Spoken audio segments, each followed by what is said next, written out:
दोस्तों, डेमोक्रेसी में एक बहुत ही कॉमन मेथड है खुद को नेता बनाने का, और वो मेथड ये है कि देश के सबसे बड़े नेता के खिलाफ खुद खड़े हो जाओ और बोलो कि देखो मैं इसके खिलाफ लड़ रहा हूँ। यही करके बहुत लोगों ने अपना करियर बनाया है। यही करके कई सारी पार्टियां भी खड़ी हुई हैं, जिसमें सबसे नई नवेली अगर पार्टी की बात करें तो आजाद समाज पार्टी है, चंद्रशेखर आजाद रावण की। चंद्रशेखर आजाद रावण को आपने हमेशा बीजेपी और आरएसएस को टारगेट करते हुए देखा होगा, हमेशा मोदी जी और योगी जी को टारगेट करते हुए देखा होगा। तो वीडियो को एंड तक जरूर देखें। अब महामहिम राष्ट्रपति जी आए 4 दिन पे, देखिए क्या करवा रहे हैं। राष्ट्रपति जैसे गरिमा पद को भी अपमान करवा रहे हैं। एयरपोर्ट से और होटल तक आप समझिए 200 होल्डिंग देखे होंगे मैंने राष्ट्रपति जी के लगे हुए। स्वागत है स्वागत। किसका पैसा है वो?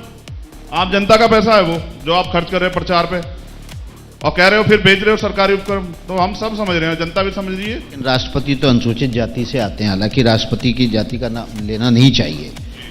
अगर उनका सम्मान हो रहा है किसी भी तरह से, उनको उस समाज से निकलकर वो सर्वोच्च पद पर पहुंचे, तो इसके उनके होर्डिंग लगने में क्या दिक्कत है? कोई दिक्कत नहीं है, बड़े बड़े लगे। बीजेपी अपने पैसों से लगाए, सरकारी पैसे से। उत्तर प्रदेश सरकार क्यों लगा रही है? चलो मैं भी मान लूं कि राष्ट्रपति जी हमारी जाति के हैं, कोटि कोटि धन्यवाद करता हूं बीजेपी का, उन्होंने बनाया। मगर नहीं, बीजेपी के नहीं है, राष्ट्रपति तो देश के मैं बोला अभी कि अनुसूचित जाति, जनजाति, ओबीसी, मुस्लिम कहीं अन्याय होगा तो उनके साथ आप खड़े होंगे। आप सवर्णों को क्यों छोड़ देते हैं? छोड़ नहीं रहा हूं, उनके पास बहुत दल है उनकी बात करने वाले।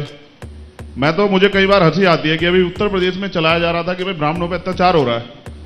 मेरी ब्राह्मणों से कोई नाराजगी नहीं, मगर मैं सोच रहा था कि जितना 5 साल का अगर रिकॉर्ड उठा के देखोगे ना, जितना ब्राह्मणों पर अत्याचार हुआ उतना तो एक दिन में होता है दलितों पे। उनका जिक्र कोई नहीं करता। और कहां अत्याचार हो रहा है आप देखो। अभी उनका डिप्टी चीफ मिनिस्टर है, यहाँ सारे डीएम एसएसपी उनके बैठे हुए हैं। आप देखिए देश की जो सुप्रीम कोर्ट है, हाई कोर्ट में आप देख लीजिए कितने जज किस जाति के हैं। आप ये देखिए केंद्रीय सचिवालय में कौन बैठा हुआ है। आप कहीं भी देख लीजिए, किसी भी उसमें, आप यूनिवर्सिटियों के चांसलर देख लीजिए कौन है। मैं कह रहा हूं सिस्टम में तो वो है, तो अत्याचार कौन कर रहा है? डोकले की औलाद, ये कौन सी फिल्म लाया है? उन्होंने डायरेक्टली नहीं कहा। उनकी पार्टी के नेता कहते हैं कि आप बहुजन के, दलितों के वोट काटने के लिए इस चुनाव में उतरने वाले हैं। स्वागत है, उनको पता ना काट लेंगे।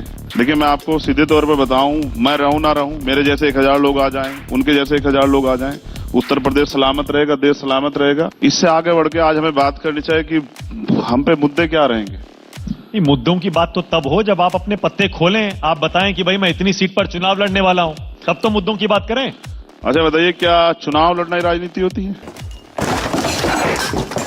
विपक्ष जनता बनी रहे और अपने अधिकार छीन ले। सिर्फ बीजेपी को हराने के लिए जाएंगे?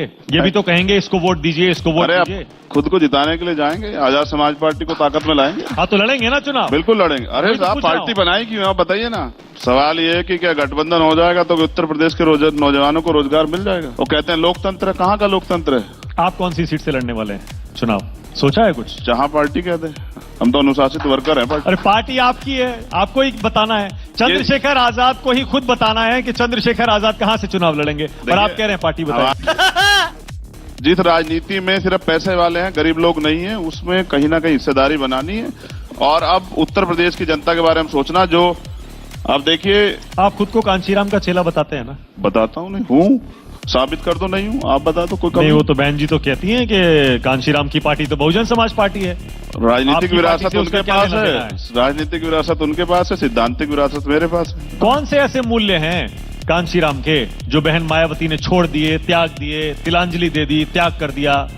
क्यों आप इतने नाराज हैं? कौन सा मूल्य है बताइए? ये बताइए, मेरे आपके कहने से कोई बदल जाएगा क्या? मैं ये मान के चलता हूं कि जिस बीजेपी की सरकार ने आपको एनएसए लगाकर जेल भेजा था साल भर के लिए, आप उसके साथ तो नहीं जाएंगे चुनाव में? बिल्कुल नहीं जाऊंगा, कभी भी? कभी नहीं, मरते दम तक। क्योंकि राजनीति संभावनाओं का खेल है। जब पुराने कट्टर दुश्मन भी दोस्त बन जाते हैं, बहन जी और अखिलेश भी साथ आ सकते हैं। दो ही तो विचारधारा है, मनुवादी और अम्बेडकरवादी।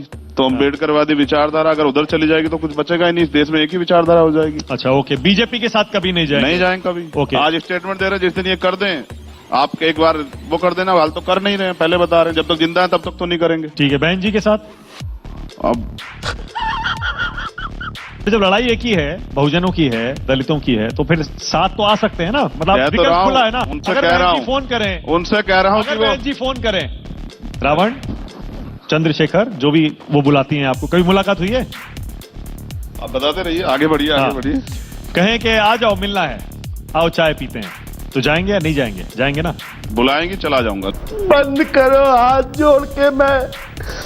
भारत सरकार ने आने वाले जनगणना के साथ साथ जातीय जनगणना कराने का भी ऐलान किया है। चंद्रशेखर आजाद, सरकार के इस फैसले पर आपकी पहली प्रतिक्रिया क्या है? मैं सरकार के किसी भी कदम को, क्योंकि घोषणा करना और उसको इम्प्लीमेंट करना, इन दोनों में फर्क है। तो मुझे आइडिया है, अभी तो ये भी नहीं बताया गया कि उसमें क्या क्या टेबल होंगे, किन किन चीजों को उसमें रखा जाएगा, क्या उसमें आर्थिक आंकड़े आएंगे नहीं आएंगे, और ये किस किस जातियों की होगी, सभी जाति, सामान्य जाति की होगी, पिछड़े जातियों की होगी, या फिर जैसे 2011 में एक खेल हुआ था कि पहले कहा कि कास्ट सेंसस करा रहे हैं, बाद में उसको जो है सोशियो इकोनॉमिक सर्वे का नाम देके और उसके आंकड़े भी जारी नहीं किए गए थे, जो यूपीए सरकार में होता है। क्या ऐसा होगा? तो अभी ये देखने का विषय है। अभी तो सिर्फ जो है घोषणा की गई। घोषणाएं तो बहुत सारी चीजों की थी। घोषणा तो ये भी हुई थी कि देश जो है विकसित राष्ट्र बन जाएगा, देश जो है हमारी इकोनॉमी जो 5 ट्रिलियन हो जाएगी, बहुत सारी घोषणा होती। चड्ढा समझाओ, इसे समझाओ। ये उंगली उठाई आजाद समाज पार्टी के राष्ट्रीय अध्यक्ष और नगीना सीट से लोकसभा सांसद चंद्रशेखर आजाद ने। चंद्रशेखर आजाद ने महाकुंभ को लेकर एक बयान दिया जिस पर साधु संतों से लेकर सियासी गलियारों में घमासान छिड़ चुका है। पहले सुनिए जरा कि चंद्रशेखर ने क्या कहा है। किसी को पाप धोने हैं, किसी ने पाप किया वो चला जाए। कोई बताता जो पाप करता है? आपने कोई पाप किया तो आप बता दो किसी को कि आपने पाप किए। तू है कौन रे? ये जो हो रहा है ये भी यही चुनाव आयोग करवा रहा है, जहां अरे शिकायत कीजिए जा रही है लोकतंत्र की। सुना, ये खूबसूरती है, हम आप सबकी जिम्मेदारी है। अस्मिता लूटना खूबसूरती है? नहीं, खूबसूरती ये है कि चुनाव इतना अगर गैग ऑर्डर होता तो हम और आप बात ही नहीं कर पाते अगर बीजेपी ऐसा चाह रही होती। आप समझो ना, अभी भी तो पैरा है। आप नहीं समझ रहे, अभी भी तो पैरा है। क्या कोई, जब इलेक्शन कमीशन की गाइडलाइन है कि पुलिस पर्ची नहीं चेक करेगी, फिर पुलिस बैरिकेडिंग क्यों लगा के खड़ी है गांव में? आपको पता है मीरापुर विधानसभा के 50 दलित मुस्लिम बाहुल्य गांव के बाद फोर्स है। फोर्स का डिप्लॉयमेंट आप देख लो। और फिर नहीं, वो तो उन्होंने बैरिकेडिंग लगाए हैं। मैं आपको वीडियो भेजूंगा, आप अपने चैनल पे दिखाना।